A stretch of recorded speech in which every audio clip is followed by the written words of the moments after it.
সারি সারি নৌযান নিজ নিজ গতিতে ছুটছে নির্দিষ্ট গন্তব্যে।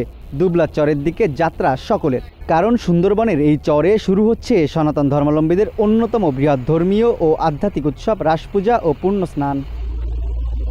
সোমবার সকাল থেকে বন বিভাগের বাগেরহাট, খুলনা ও সাতক্ষীরা রেঞ্জের বিভিন্ন স্টেশন থেকে অনুমতি নিয়ে রাস পূজা ও পুণ্য স্নান করার জন্য যাত্রা শুরু করেন পুণ্যার্থীরা।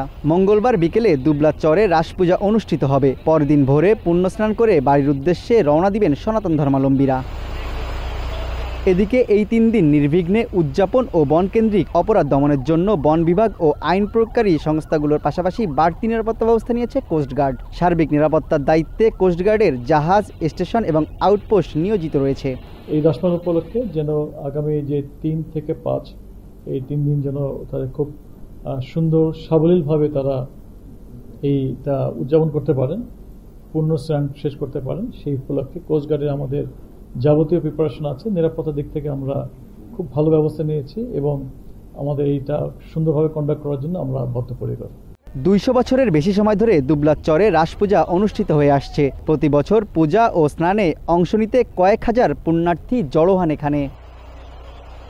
তানজিম আহমেদ, সময় সংবাদ, দুবলা চর, সুন্দরবন।